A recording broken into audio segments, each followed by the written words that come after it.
কথা বলবো চিত্রা নক্ষত্র নিয়ে। আপনারা জানেন চিত্রা নক্ষত্র দুই ভাগে বিভক্ত। এর একটি অংশ আছে কন্যা রাশিতে এবং একটি অংশ আছে তুলা রাশিতে। আজকের ভিডিওতে আমি কন্যা রাশির অংশ নিয়ে কথা বলবো, অর্থাৎ চিত্রা নক্ষত্রের যে অংশ কন্যা রাশিতে আছে সেই অংশ নিয়ে আমি কথা বলবো।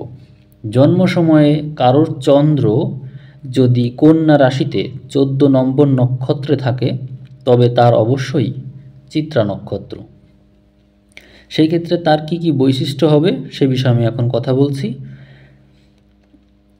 চিত্রা নক্ষত্রের জাতক জাতিকারা অত্যন্ত বুদ্ধিমান হয়ে থাকে, এরা অত্যন্ত কৌশলী হয়ে থাকে, এরা পরিস্থিতি ভেদে নিজেদের কৌশল বদলে নেয়, খুব চালাক চতুর হয়ে থাকে এরা।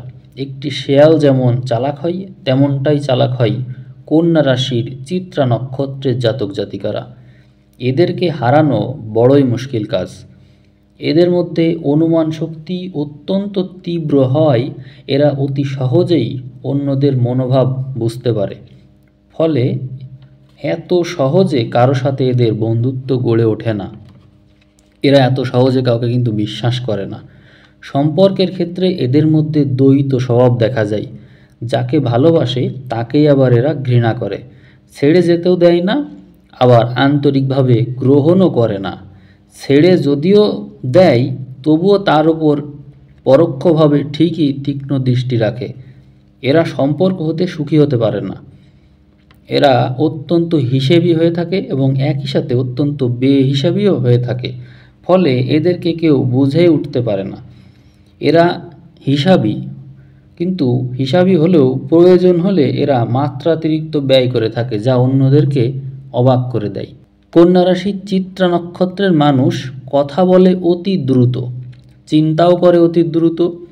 এতে করে এদের মধ্যে দ্রুত সিদ্ধান্ত নেওয়ার ক্ষমতা দেখতে পাওয়া যায়। এরা সিদ্ধান্ত নেওয়ার সময় আবেগ দিয়ে চিন্তা করে না, বরং বিবেক দিয়ে চিন্তা করে। চিত্রা জাতক জাতিকাদের জীবনে কিন্তু সংগ্রামটাই বেশি। এদের বুদ্ধিবল তাদেরকে আজীবন কেবল ছুটিয়ে নিয়ে বেড়ায় এবং তারা ব্যস্ত থাকে বলেই ভালো থাকে। চিত্রার মানুষ অলস থাকলে নানা রোগ ব্যাধিতে এদের পেয়ে বসে, এই জন্য এরা যদি ব্যস্ত থাকে তাহলে এরা ভালো থাকে। চিত্রার জাতক জাতিকাদের মধ্যে হঠকারিতা থাকলেও এরা কিন্তু এত সহজে রাগে না। এরা যতই রাগ করুক না করো, মাথা কিন্তু এদের ঠান্ডাই থাকে, অর্থাৎ এরা নিজেদেরকে সবসময় নিয়ন্ত্রণে রাখতে পারে।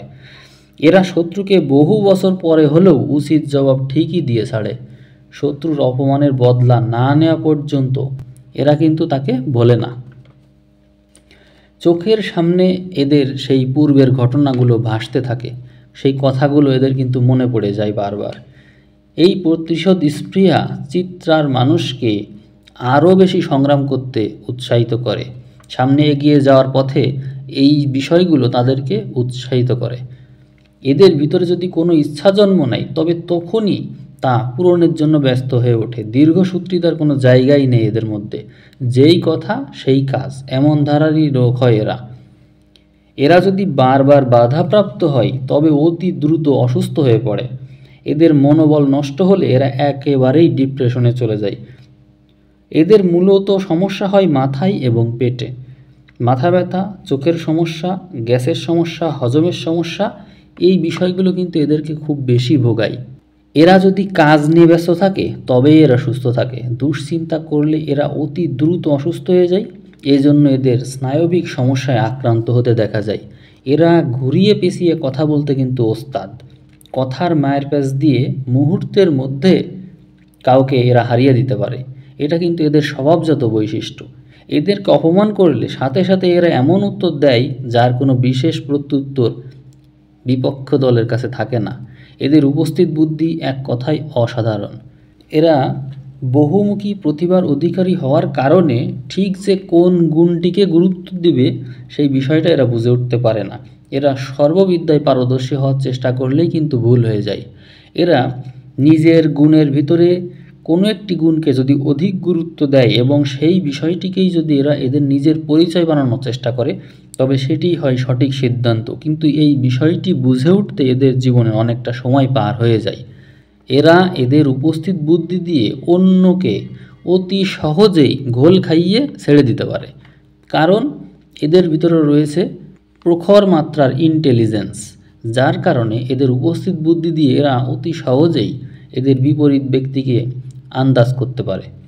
এরা অন্যদের সাথে রসিকতা করে যদি জীবনের মূল্যবান সময় নষ্ট করে, তবে কিন্তু পরে অনেক আক্ষেপ করতে হয়। এরা যেহেতু মিষ্টি কথা বলতে পারে, এজন্য কথাবার্তা যদি এরা অধিক সময় ব্যয় করে, অন্যদের সাথে রসিকতা যদি অধিক করে, তাহলে কিন্তু এদের সময়গুলো কিন্তু ঠিকই নষ্ট হয়ে যায়। এদের জীবন কিন্তু এরকম করে কথাবার্তা বা গল্প করে কাটানোর জন্য না। এই জায়গাটা কিন্তু এদেরকে খুব ভালোভাবে খেয়াল করতে হবে।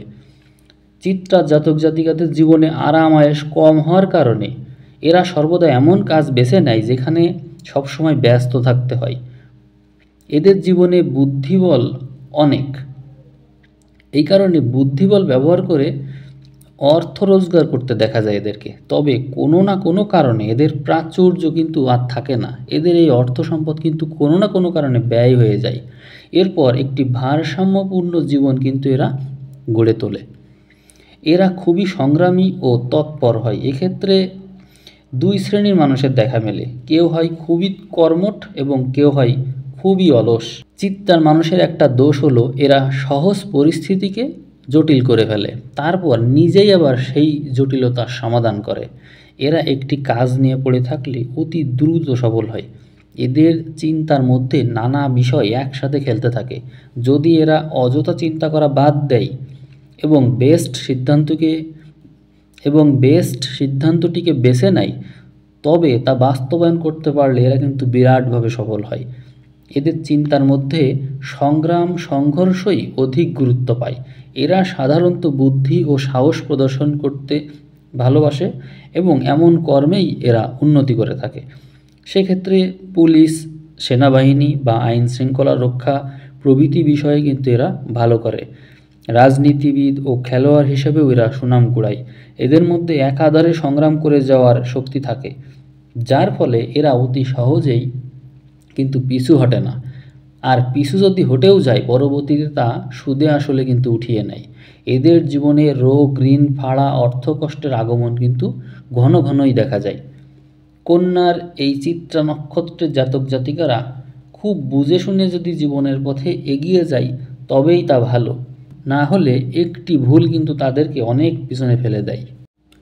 চিত্রার শনি এবং মঙ্গল এবং সেই সাথে বুধ, এই তিনটি গ্রহ যদি শক্তিশালী হয়, তবে কিন্তু এরা জীবনে অনেক ভালো করে। নইলে এই তিনটি গ্রহ শনি, মঙ্গল, বুধ যদি এদের দুর্বল হয়, তাহলে কিন্তু এদেরকে জীবনে অনেক সংঘর্ষ করতে হয় এবং সেই সাথে দরিদ্রতাও এদের জীবনে নেমে আসে। এদের জীবনে পরিশ্রম করতে হয় স্মার্টলি, অর্থাৎ কোথায় থামতে হবে, কোথায় নিজেকে সামলে নিতে হবে, আর কোথায় অধিক সময় দিতে হবে, এই জ্ঞান যদি চিত্রার মধ্যে থাকে, তাহলেই কিন্তু তারা সব কিছু অনায়াসেই পেয়ে যায়। নইলে কিন্তু পরিশ্রমী সার, অর্থাৎ পরিশ্রম করে কিন্তু ফল কিন্তু তেমনটা পায় না। তো এই বিষয়টা তাদেরকে খেয়াল রাখতে হয়। কন্যা রাশির চিত্রা নক্ষত্রের একটা বিশেষ স্বভাব হলো এরা যা চায় যে কোনোভাবেই তা এদের লাগবেই।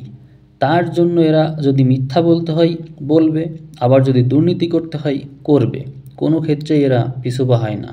তবে অবাক করা বিষয় হলো এসব কাজ এরা খুব কৌশলে লোকচক্ষুর আড়ালে করতে পারে, যার ফলে এরা সহজে ধরা পড়ে না। এদের বিবাহিত জীবনে যৌনাচারের সামঞ্জস্য থাকে না, ফলে একজনের সাথে অন্যজনের মতের মিল হয় না। এরা সাধারণত যৌন জীবনে ততটা সুখী হয় না। দেহ পেলেও মন কিন্তু এরা পায় না। ভাগ্য এদের সহায় কখনোই হয় না। নিজের বুদ্ধিবল ও পরিশ্রম দ্বারাই এদেরকে ভাগ্য তৈরি করে নিতে হয়। ধর্মবিশ্বাসও কিন্তু এদের মধ্যে প্রবল নয়। যুক্তি দিয়ে এরা যতটা বোঝে ততটাই গ্রহণ করে। যা এরা যুক্তিতে মিলাতে পারে না তা বিশ্বাসও করে না। বাইরে এরা যেমন বেশভূষা ও আচরণই দেখাক না কেন, ভিতর থেকে কিন্তু এরা যুক্তিবাদী। এরা কখনোই ধর্মান্ধ হয় না এবং কুসংস্কারকেও এরা বিশ্বাস করে না। এরা কর্মক্ষেত্রে খুবই তৎপর থাকে, ফলে এদের স্থান কিন্তু অনেক উঁচু হয় এবং অতি দ্রুত এদের মর্যাদা বৃদ্ধি পায়। এরা কর্মক্ষেত্রে অনেক পরাক্রম দেখিয়ে থাকে। এদের আয়ে উত্থান পতন থাকে। আয় যা হয় তার সবই প্রায় ব্যয় হয়ে যায়, সঞ্চয় করতে সুযোগই পায় না এরা। কন্যা রাশির এই চিত্রা নক্ষত্রের জাতক জাতিকারা একই সাথে মিতব্যয়ী এবং অপব্যয়ী হয়ে থাকে, ফলে তারা কিন্তু এই উভয় বৈশিষ্ট্যই বহন করে। এরা এদের বুদ্ধিবল দিয়ে অনেক বড় বড় সমস্যার সমাধান করতে পারে, অনেক কূটনৈতিক সমস্যার সমাধান দিতে পারে, অনেক জটিল পরিস্থিতি অতি সহজে নিয়ন্ত্রণ করতে পারে। আর এইভাবেই কিন্তু এরা অনেক বড় জায়গায় পৌঁছে যায় এবং একটা বড় ধরনের গভীর ছাপ রেখে যায়। তো ঠিক আছে, আজ এই পর্যন্তই রাখবো। ধন্যবাদ।